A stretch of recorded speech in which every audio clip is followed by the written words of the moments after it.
Hey, what's up everybody? It's Rox with a little bit of talk about what's at the top of the blog, so let's get to it. Alright you guys, so we can't get through a top of the blogs without talking about the latest and biggest beef. And that would be for this week, the beef between Teyana, what's her name? Teyana Taylor and Rihanna. Alright, so I'm sure you guys already know by now, but I'm going to recap it for you anyway. Teyana posted a video on her Instagram, I guess a week or two ago, of her singing a little excerpt of Anita Baker's Rapture. Didn't sound bad. I forgot that the girl even sings. It's like, you know, she's one of them ones that's famous for almost for nothing. I mean, I know she sings and I know she's acted and she's been in the movies and on whatever. But I mean, you still ain't came out with no album. I guess she's working on the album now, but I was just like, what does this girl do? She manages to stay relevant. I mean, she's even on Kanye's GOOD music label, so obviously the girl's doing something. But anyway, she posted the video, whatever. A couple of days ago, Rihanna decided to post on her video, because you guys know how shady Miss Rihanna can be. She posted on her Instagram video a video of her hairstylist, a gentleman by the name of Yusef, with a very long wig on, a backwards cap, and clearly he was mocking Teyana Taylor. He was singing, is that the girl last name? I keep on saying Teyana Taylor, but that don't sound right. You guys gonna keep on reminding me in my comments. It's gonna be like 70 people saying, no, that's not her last name. Whatever the girl's last name is, y'all know who I'm talking about. I think that's her last name. Anyway, I'm getting off. They posted a video of him singing very off-key, warbling through the same, basically the same part of the song that Teyana posted on her video, okay? And Teyana was not too pleased with that, okay? Now, she came on Twitter and was just like, all right, bitch, don't come up after me, okay? You know, we know each other very well. If you got a problem with me, you need to call me. It turned into this whole big thing. They were going back and forth.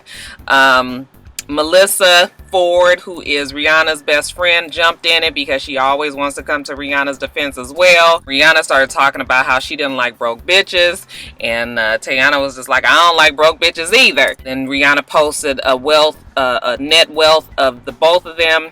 Teyana's being $500,000. Rihanna's being $90 million. Teyana came right back on the ass with, yeah, bitch, your 90 million wealth is the direct equivalent of your body count in the industry, and called her industry pussy. As much as Rihanna tried to keep on coming back at Teyana, she was just like, bitch, you're not about this life. You have seen me plenty of times in these streets. You and your friend Melissa ain't gonna do shit, okay? I ain't got time to be up on here with all this. If you got some shit to say to me, you know how to get in touch with me, okay? Next time I see your ass in the streets, bitch, pop off, like Erica say from Love and Hip Hop ATL. So you guys know, this is what the kids do on Twitter. They go back and forth and all of that. I thought it was really funny that you guys know that Rihanna, with her being the queen of shade and coming back at people on Twitter, I kind of feel like maybe Miss Rihanna might have lost that fight. Might have lost that Twitter battle. That Teyana talked about her ass so bad, and I do like Rihanna, and but you know what? It's just like, you can't just be coming after people just for no reason and then don't expect them to come back at you, celebrity or not. Today, I actually saw that the guy Yusef, he did an interview with somebody, and he said that you know, was nothing like that. They weren't trying to get at her at all. It was just him. He had just finished making this wig, and he just decided to sing the song. And it was just like, all right now, bullshit. You really think we that stupid that we gonna think that you just so conveniently happen to have a long curly wig with the hat turned backwards and you singing the same song as Teyana Taylor? Come on. It was very clear what was going on there. You guys was just kind of fucking molded at the fact that the girl came back at Rihanna so strong. He goes on to say how Rihanna, you know, don't have time to do this, and, you know, she's busy on her tour and all of that. Yet and still, Rihanna's the one that started it. Okay, so if you bring the shit to the table, then you best eat it. All right, so that just sometimes these things work out for the best, and sometimes they don't. And I guess this was one of those times when Rihanna should have just left well enough alone. I thought it was kind of funny to watch, you know, kind of see Rihanna get her ass kind of handed to her on a platter, she eventually had to back off and was just like, oh, I'm not gonna keep giving you publicity and all that. But you the one that started it, Rihanna. That's all I'm saying.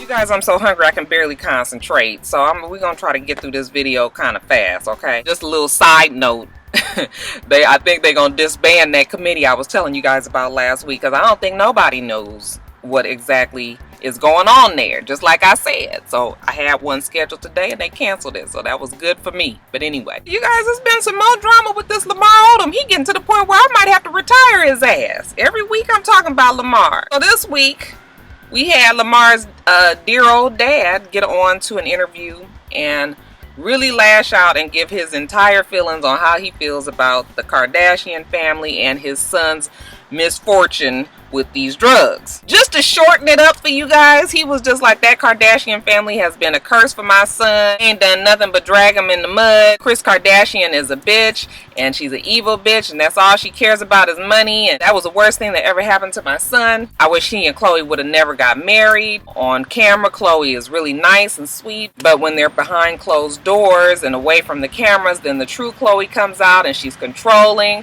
and Lamar can't get a word in edgewise, and he needs to get a divorce from her and go on about his life and try to correct his problem as a single healthy man, and on and on and on Mr. Lamar Odom's daddy went.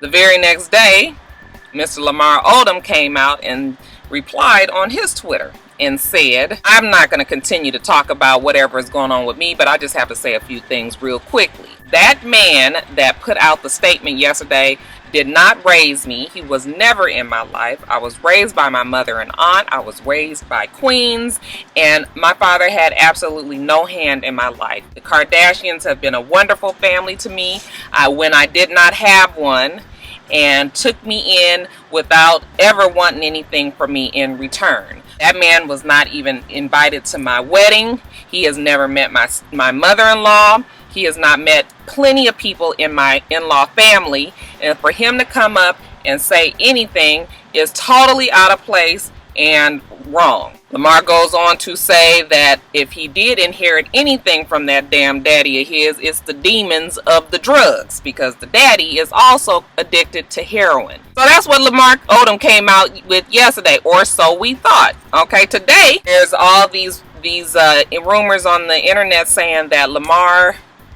did not put that statement out. They don't know exactly who put the statement out, but that Lamar is away. What they say is that Lamar is on a crack binge 100 miles outside of Los Angeles with 2 women, and he does not allow any telephones, any type of recording equipment, nothing that he can be traced or tracked with, and he's on a crack binge. I just find it real interesting that TMZ knows that he's on a crack binge outside of Los Angeles 100 miles with 2 women, but it's just like, y'all, it's just so crazy. So they're saying, sources that are close to Lamar Odom are saying there's no way that he could have put that statement out, because he's he fucking around in the corner over there getting his arm shot up, and I don't know what to believe with none of this. The shit is just so crazy. I just wish that he would come out and have some sort of discussion about what is going on with him. Something. Just because we don't even really see him no more.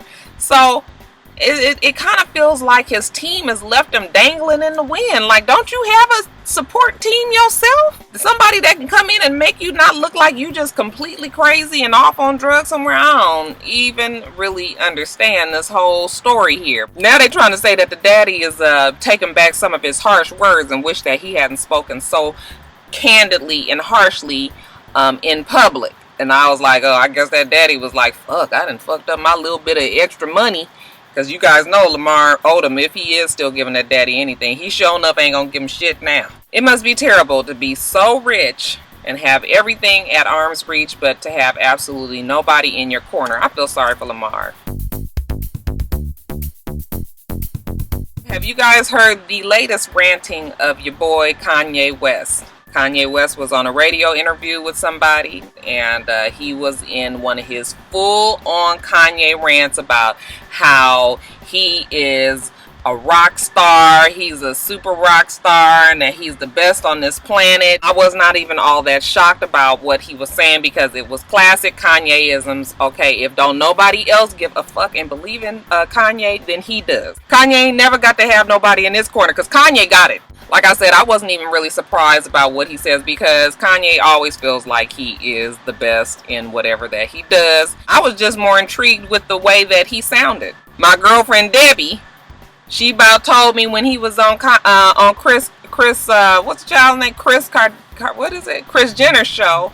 My friend Debbie just was like, no, Roxanne, that's really how he is. He's just really shy. And I think that's really his voice. Maybe that's bullshit. That is not what he was. Something was wrong. I think they had done slipped Kanye a Mickey. But my girlfriend Debbie swore that that's really the true Kanye. Okay, so then who was this one that was sitting at the damn interview with this man talking about he was a rock star? Because that's the one that I know. You didn't get that voice nowhere in this interview. Not the real suburban clipped voice that we got with Kris Jenner, okay?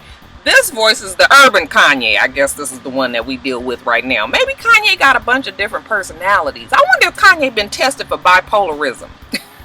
Kanye is able to sound and be somebody totally different every time you see him on the screen, okay? He is being sued by that paparazzi that he got into the fight with. You guys remember he had ordered all the paparazzi not to say anything to him. Okay, if you say anything to Kanye, that's license to get your ass beat. The paparazzi must have asked him a question, and honey, Kanye said, didn't you hear what the fuck I said? And Kanye commenced to beat his ass, okay? Now, the man is suing Kanye. Well, Kanye was like, well, you know what? One good turn deserves another. Kanye is now suing the paparazzi as well and said that he hit that guy in self-defense because he reasonably felt that his life was in danger.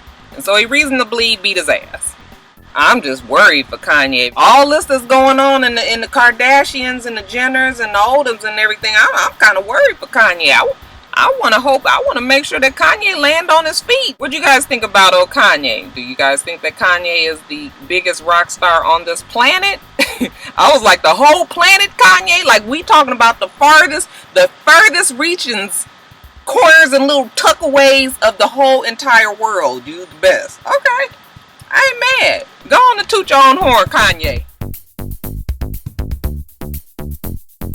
Alright, you guys, so Forbes has come out with this highest grossing hip-hop artist list or something like that. I don't know what the official name is, but I got the top 10 of the hip-hop world. Okay, so I'm gonna let y'all know who's on the list here. So, and I think you guys gonna be kind of surprised by a couple of these. Now, Pitbull, they saying that Pitbull made $11 million last year. I was like, damn. I guess Pitbull must be real popular down in Florida because, honey, they don't play Pitbull at all here in Atlanta. Maybe Pitbull might be real popular in LA too, wherever they play like techno. What kind of music is Pitbull? I know he's like the Puerto Rican guy, or he's Latino, one of them Latino artists. I know who Pitbull is. He wear the real damn tailored suits real tight. Yeah, $11 million for Pitbull. Good for him. Ludacris was $12 million, and that was another one I was surprised at. I know Ludacris has always stayed on his grind, and he's in movies, and, you know, they play his music out here. I don't know really how well his music does. I mean, you know, it's always a catchy little tune or something, but it ain't nothing that's going, you know, super platinum or anything. I guess Ludacris has been doing pretty well, okay? He got his Conjure cognac. He's got, like I said, he acts and he still does sing. So, I guess so. $12 million for old Luda. Wiz Khalifa, he made $14 million, okay? He's coming in at number 8. Lil Wayne came in at $16 million for number 7, okay? And good for Lil Wayne because I don't really know what this stuff is that he putting out, but y'all like it. Your boy Kanye made $20 million last year. That album, y'all, I tried to listen to it and I was just like, what the fuck is this? Now I gotta tell you, that Black Skinhead song has grown on me. That shit be jamming. When you listen to it in the car, it be like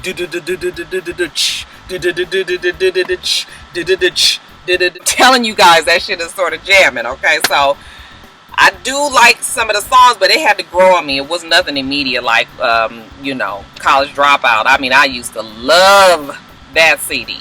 But, you know, I think Kanye is just on some other, some next level type shit that we all can't quite get with. It is not mainstream And the album is not good, but I do like that Black Skinhead song. But yeah, 20 million for your boy Kanye. Birdman is at 21 million. Good for Birdman. Birdman ain't got to do shit but sit back and collect the dough, okay? That must be the best way to go. Nicki Minaj, 29 million. Nicki Minaj is coming in at number 4. Okay, so that's good. We got Nicki, Birdman, and Lil Wayne all in the top 10. Okay, fuck.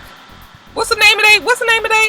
Young Money is doing real well. Okay, I know that Nicki Minaj made the bulk of her money from being on American Idol, because I think they said that they paid her $12 million last for that travesty, that horrible season of American Idol. I know they kicking themselves in the butt. Dr. Dre, $40 million, and I'm sure that most of that money is from his ventures with Beats by Dre, which has been a highly lucrative, highly successful line of headphones and speakers and everything else that he has. Number 2 is Jay-Z at $43 million. Not too surprised with that. And number 1 would be your boy Puffy, P. Diddy, Sean Combs, whatever you want to call him, at $50 million.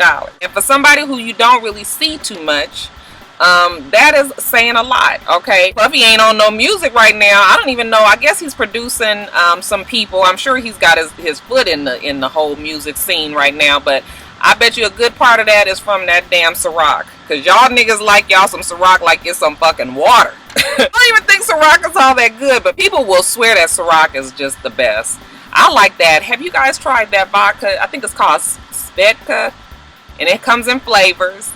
I was at a grand opening for a hair salon, and she had the Svedka vodka there, and one of them was called like Orange Dream or Orange Cream or something, you guys. It was so fucking good. It was so good. All you got to do is add, like, I had 2 glasses. The first one that I had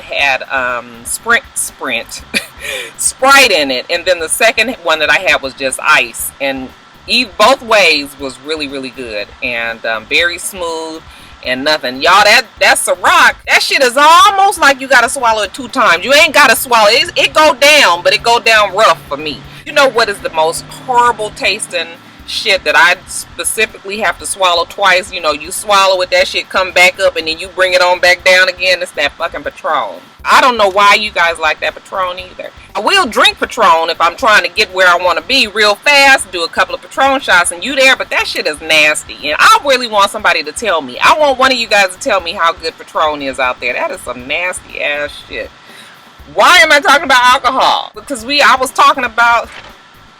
Okay, Puffy, yeah. That's it for the list, you guys. They say it's a recession, but shit, somebody is making some money, ain't they? Shit, everybody all together, these folks and made them some cash. Alright, you guys, and then let's get to some reality talk, because I actually did watch quite a few reality shows this week. I Dream of Nene show. I did watch the first and the second episode. The first episode was just... You know, it was just okay. It wasn't really nothing that I need to talk about today, other than the fact that I think we all see that Greg has issue with talking about his mistakes of the past. The funny thing is that he's willing to take the rap for, you know, him and Nene's marriage getting, you know, off track, and for them ultimately divorcing last year or whatever. But he don't want to have shit to do with talking about them kids, his ex-wife, what the hell happened, why he never brought the 2 families together. He ain't really got time for all of that. Okay, so we saw that in the therapy session that Nene and Greg had with Dr. Jeff. No, that's not his name, y'all. What the man name is? The one that be on all the different talk shows. I cannot be convinced that he is an official doctor. I can't think of his name, but whatever the man's name was, it Dr. Jeff? Whatever the man's name is, Greg was very, very, very standoffish and rude to him, because he was just like, I'm not fixing to sit here and talk to you about what happened with my ex-wife. You don't even know her. I was like, oh shit, he pulling the Kelly Price. So in the second episode, we got around to talking about the prenup and talking about Greg's kids. Okay, first of all, the prenup. Nene wants to have a prenup because Nene is way more successful this time around than she was when her and Greg first got together. I totally agree that prenups in these days and ages, when the playing field might not necessarily be the same, when one might come into the relationship with way more shit than the other one, I think that a prenup is something that is necessary. People are just like, well, they didn't have a prenup before. Okay, well, you know what? Ain't no motherfuckers had no goddamn money before. Not this kind of money. I think that was a totally different time, and today we got to look at the reality. The shit fucked up one time, so that doesn't mean that it couldn't happen again. And I think that everybody would rather be safer than sorry. Okay, so and then really what everybody is saying is they have a feeling that they get putting this prenup in place because of Greg's kids. If Greg knocks off tomorrow, because Greg ain't no damn spring chicken. If Greg was to die, them kids could come after, technically, them kids could come after half of Nene's fortune, okay? And y'all saw how it was with them kids. I wouldn't be too quick to want to be putting my fucking money in their pockets. Now, the kids as a whole seem to be okay. Okay, the kids came to the house, and the whole point of the kids coming to the house was so that they can sit down and really try to come to some type of terms on why, you know, they have like some sort of animosity towards Nene, you know, what they think. Get them to talking to their dad and all of this. Okay, so that was what we was trying to do. Well, when the kids got there, I think that the kids was all kind of in that same mind frame, except for that one son. Do not remember his name, but this one son evidently had gone on the radio and talked real bad about Nene and Greg when they were going through their first little breakup. Nene is still pissed about that. Very clearly still upset about it, and I would be still pissed about it too, because it don't even look like he really apologized to her. He might have sat down and apologized to his daddy like he said, but you know what, you needed to say something to both of them. You know, the son is really kind of, he's very hurt about whatever, you know, whatever has happened in the past. You know, it's hard to talk on, this is family shit that's been going on for 15, 20 years or whatever, and it's hard to talk about it because I'm sure it's been all kind of shits that's happen on both sides, on both ends, for them to all feel the way that they do. But he was just so over the top and yelling and screaming and fussing at her and everything, and really trying not to let her get a word in edgewise, talking about respect the fucking bloodline. Bloodline? Like, you part of royalty, nigga, please. If anything, they ought to be happy that their dad is still going to be a part of Nene's life, who I believe Nene has. You guys, it's a grasshopper on my ceiling. Let me see if I can get a picture of it. Can y'all see it? Drop onto my sunroof. Did I get it, y'all? I can't even tell if y'all can see. Oh, okay, it jumped off and rolled in my window for that motherfucker jump in here. But yeah, the son is very hurt, and Nene is hurt about it. And the funny thing about it is, while all this commotion, all this arguing, all of this talking was going on, screaming and yelling back and forth between Nene and the son, did you guys notice that Greg ain't said shit? Greg ain't said nothing. Did not try to come to the defense of his wife or his son. Did not try to correct anything. Did not try to clear up any you know, foggy areas or nothing. Greg was just like, okay. So I think that I can see just from watching that episode that Greg, his whole approach has just been just not say shit, and that's why that family is the way that they are right now. Oh, also let me just talk real fast about these bridesmaids. What the fuck is wrong with Nene's friend? What's her name? Diane? Well, it ain't no reason that you need to be like this when people are getting married.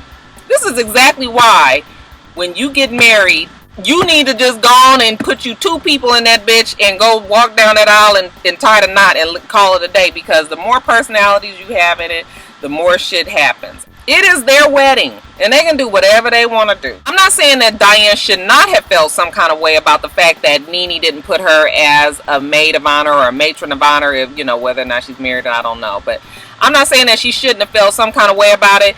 But it's not like Nene put any maid or matrons of honor, okay? All of her friends are bridesmaids, and I'm sure she did that because of this exact same reason. She knew there was probably a few in that bunch that was going to be like, well, I should be a maid of honor. I should be the matron of honor. You know how that goes, y'all. For her to get up there and go off and tell Marlo that she feels like Marlo is a leech, and that she's just an opportunist, and that she's just leeching on to Nene just for fame and fortune and all that, you guys, I was just like, wow, is that right?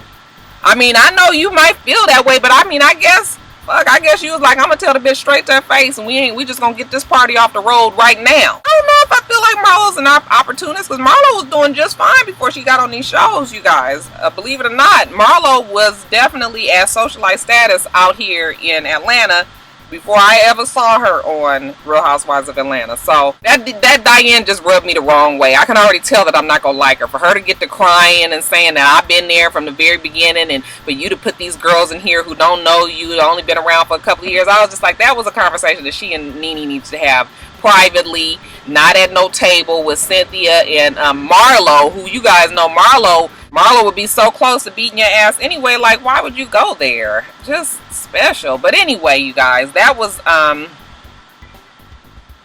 all about I Dream of Nene. The show actually looked like it's gonna be good. I'm gonna watch it. It looked like it's gonna be drama filled. What else did I watch? Black Ink Crew. Is that what it's called? I did not watch that show last season enough to know what's going on with everybody, but I'm just gonna tell you guys right now, like, what the fuck is wrong with Duchess? I started thinking like maybe some shit had been carried over from last season into this season that I don't know about, and that's why she is just so crazy with her boyfriend, the guy who owns the shop. What's his name? Caesar? I think that's his name.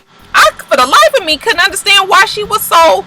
What was they arguing about at the end of the show, you guys? Tell me what it was when she was like, you need to be a man and man up, and if you're going to be a man, then be a man. I was just like, now, what are we talking about here? She strikes me as one of those ones that doesn't feel like the relationship is real unless she's got a lot of drama and shit in it, okay? Because she was real tough on him, and then when he walked his ass off down the street, and she came running after him, and then she was like, I'm sorry. I was like, you turned sorry in 2 minutes? Then, you know, they was in the house, and there was all this noise and glass breaking, and then the ambulance was coming. I was just like, what is going on? Yeah, he need to leave that girl alone. I can look at her, and I ain't never really even seen the show that much, and tell that she is going to be trouble for him and that business. Because it looked like if she continued to be involved, and he gonna lose that whole fucking stab behind some pussy, okay? The show is hard for me to get into because I don't really know what's going on. That one guy who was at the lunch with the girlfriend and the baby mom and the kids, and then the old baby mama come in the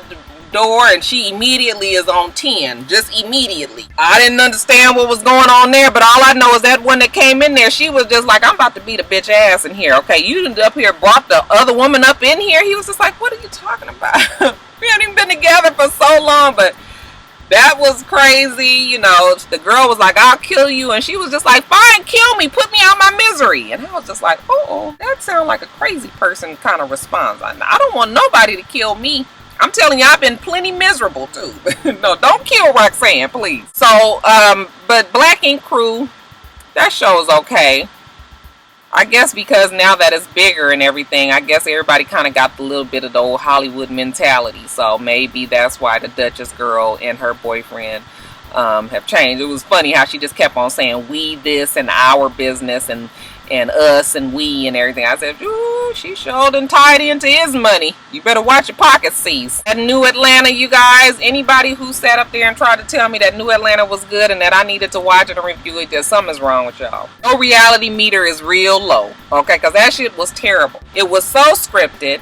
First of all, I don't even know what the concept of the show is. What exactly is the concept of this show? Very scripted, to the point where my 12-year-old daughter Jada, who was sitting next to me, was just like, is this supposed to be a reality show or a regular TV show?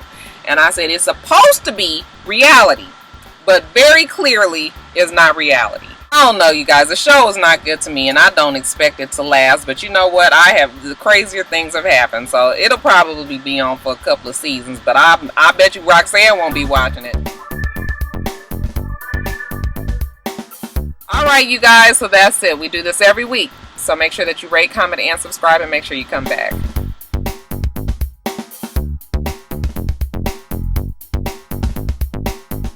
Until next time, Roxstars. Bye.